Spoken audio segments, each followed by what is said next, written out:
All right, what's going on, everybody? Here, TCW superstar Troy Alexander here with, I guess, another podcast.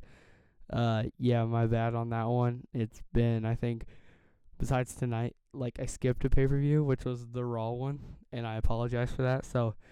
But tonight we are, doing the No Mercy pay-per-view of all the results, my opinion on it, I guess, and how I would rate it, which will be at the end, so... Yeah, stay tuned for that, though. But before I start this podcast, go ahead, give this video a thumbs up, and make sure to hit that subscribe button so you don't miss any of the content that we will be putting out in the near future. So be watching. But right now, we're going to go ahead and look at the card, starting with the pre-show. Kurt Hawkins had a major announcement, and his entrance actually was... funny, I guess, because it was basically him narrating himself coming down to the ring. And then he kind of stood outside of the ring on the apron for I think 10 seconds. And then finally was like, okay, I'll shut up now, and then I'll get in the ring. And then he got in the ring, did all this stuff. But basically all he was saying is he's going to have a match Tuesday on SmackDown. So that should be interesting to see who he gets to face. Hopefully it's not a freaking local competitor like they've been doing with Braun. But we're talking SmackDown right now, so yeah. And then on to the pre-show, kickoff show, whatever you want to call it. It doesn't matter. It's the same thing.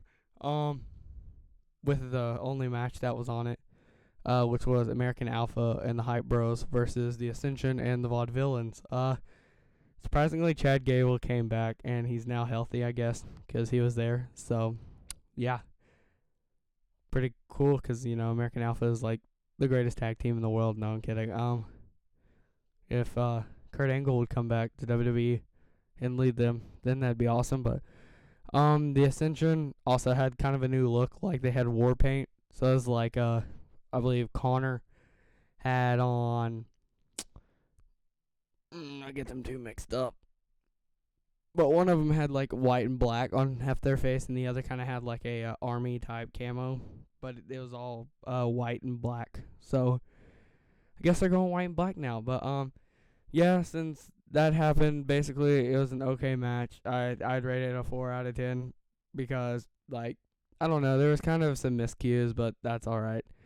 It happens in the world of professional wrestling, so live with it. But anyway, using their finisher, American Alphas, I don't know what it's called, but yeah, they win with the Hype Bros. So it was, like I said, it was a good match to kick off the right before the pay-per-view. So yeah, and surprisingly, to open up the show, for the main event type of the whole thing. Started off actually with the World Heavyweight Championship match between AJ Styles, Dean Ambrose, and John Cena. Could John Cena connect and become 16-time world champion? But during this, before I get to that, there was some great involvement with all the competitors. Ambrose kind of got left out at the very beginning, though. He hit a couple things, rolled out, stayed out for about 5 minutes, then finally came back in. Then we got to a point where they basically recreated WrestleMania 22 with Ray, Orton, and Angle, where it was a triple German suplex, and they actually pulled it off pretty great. Even though they're all heavyweights, so they couldn't fly like Ray did. But either way, it was actually not that bad. And then towards the end of the match, Ambrose, I believe, got... Yeah, he put AJ Styles in the calf crusher, and then right before he tapped, Cena came along and put him in the STF, and then they had that double tap out thing back at Night of Champions in 2011 or 12 or something with CM Punk, Triple H, and John Cena. So it was one of those things, but they actually let the match continue this time. And then after AJ rolled out of the ring and Cena and Ambrose kind of argued with each other and the ref. AJ came in and hit them both with a chair and then pinned Cena to, I guess, keep the title. So, congratulations to AJ Styles for keeping his title. So So out of that match, I would probably rate it about an 8 out of 10. Because one, Ambrose didn't win, so that's going to give it an extra. So we'll make it 9 out of 10. Because my opinion, don't like Ambrose, but hey, it happens. But anyway, 8 out of 10 without putting in Ambrose there, so it was pretty good overall. On to match number 2, which would be Nikki Bella versus Carmella. Honestly, this was just for Nikki to come in there and be like, "Oh, you beat me these past couple weeks, and now I'm going to beat you." So that's basically all it was. And Nikki used her rack attack, cutter, whatever you want to call it, finisher thingy. I got the 1, 2, 3, and 1. So that, it was kind of a quick match. Didn't really pay attention to it, so give it about a 3 out of 10. Match number 3, which was Heath Slater and Rhino, which they were the champions, versus the Usos, the new and improved Usos, supposedly. Could the Usos win the tag titles under their new gimmick? During the match, Rhino and Slater had a few moments of fire, but it was kind of the Usos that controlled it, you could say. They ended up doing that ankle stomp thingy and tried to make Slater tap to the Tequila Sunrise again like they did. I believe it was last week on SmackDown or the week before that. Rhino actually came in and broke that up that time. And then a little bit later tagged himself in. Well, Slater tagged him in, and then he got hit the Gore 1, 2, 3. The champs retained. And hey, who knows? Maybe Slater's gonna get a deck around that pool he just got. So, but out of that, I would probably rate it 6 out of 10. On to match number 4, which actually, surprisingly, I've heard was supposed to be on the kickoff show, pre-show, whatever. So, but this is actually on the main card, and actually kind of towards the end of the show, but it was put in the middle to, I guess, keep it alive. It was Baron Corbin versus Jack Swagger. Last week on SmackDown, Corbin looked like he was trying to go for the ropes, but the ref thought he was tapping, and yeah, that's basically how that match ended last week.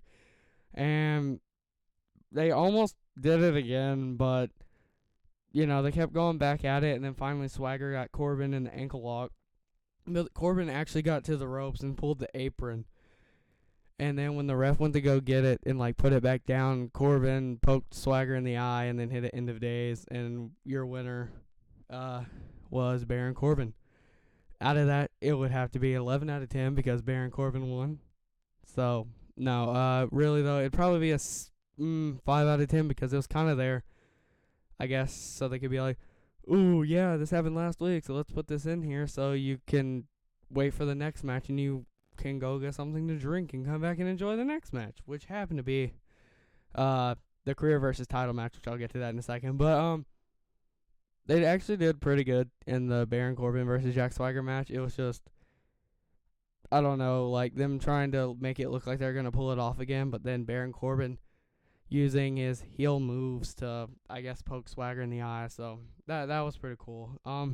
But yeah, on to match number 5, which was Miz versus Ziggler, the career versus title match. So basically, there was speculation going around that Ziggler was going to leave to go pursue his comedy club and actually pursue politics like, I guess, Rhino and, Jesse the Body Ventura has been doing. But, then, Maurice, sorry to some people, but, she's been using the eye spray for a couple weeks. That's been making the Miz win. So, last week, Ziggler put his, career on the line for one more shot at the title. So, everyone was wondering, would Ziggler lose and have to retire, or would he win it and stop Miz's continuous Intercontinental Championship reign? So, about halfway through the match or whatever, Maurice has already hit the eye spray, and Dolph Ziggler done kicked out. And then Maurice was calling for backup. And what do you know? The Spirit Squad comes out and tries to get up on the apron. The ref tries to knock him down. Dolph Ziggler hits them both off. He super kicked the shorter guy, and then I believe before he can knock off Kenny jumped off. And then the ref ended up throwing all 3 of the managers, I guess, out of the arena, you could say, and they had to go backstage. After the Miz saw that happen, turned around, super kick. Dolph Ziggler won 1, 2, 3. And Ziggler becomes your new IC champion and does not have to retire, sadly. But anyway, out of that match, I would rate it a 9 out of 10 because it kept you on your feet wondering when would the end be. And then when they finally hit it off, it actually wasn't that bad, and I wasn't surprised. So it kept me on the edge of my seat, I'll admit that. But yeah, that's why I'm rating it 9 out of 10. On to match number 6, which is the, I guess, co-main event for the Divas. Supposed to be Alexa Bliss versus Becky Lynch, but Becky is reportedly hurt, tweeting a picture from her from a hospital saying she's going to try to recover fast and get back and defend that title like she's supposed to. So, best wishes go out to Becky and everything else. But, she got out there and started giving a promo and then told someone to come out. I didn't really pay attention at first because I got hungry. But anyway, Naomi ended up coming out. I guess I really thought Alexa was going to win this, and it was just going to be like, ooh, you're giving me her, I'm going to beat her up, and then, where's Becky? And then I actually thought Becky was going to come out, but, Naomi ended up winning, sadly, so that pretty much happened. So it was kind of quick, so I'd rate it a 4 out of 10. But yeah, so on to the main event, which surprisingly was Bray Wyatt versus Randy Orton.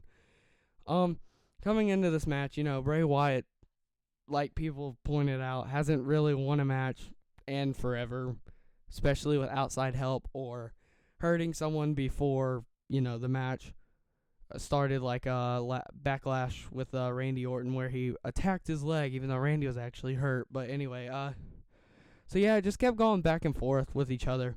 It was more of an outside battle, resetting the count. I think Wyatt even tried to use the steps at one point. That didn't go so well. But, Orton and Wyatt both using the announce tables to, hit each other with and throw it over and all that.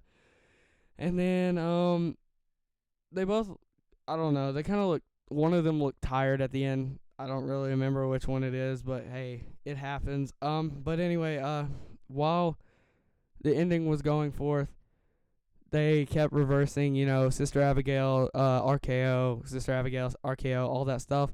And then finally the lights go out doing that thingy, you know what I'm talking about. But anyway, well actually it's more like, but yeah, that happened, and when the lights came back on, click, Luke Harper was standing right behind, well, he was standing in front of Randy Orton, and I was like, oh my god, oh my god, oh my god. I was like, what?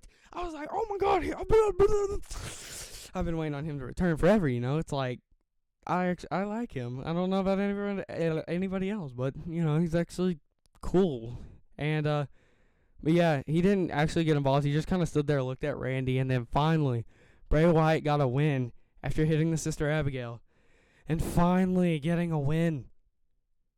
And yeah, it might have been with a little bit of outside distraction, but hey, Wyatt got a win.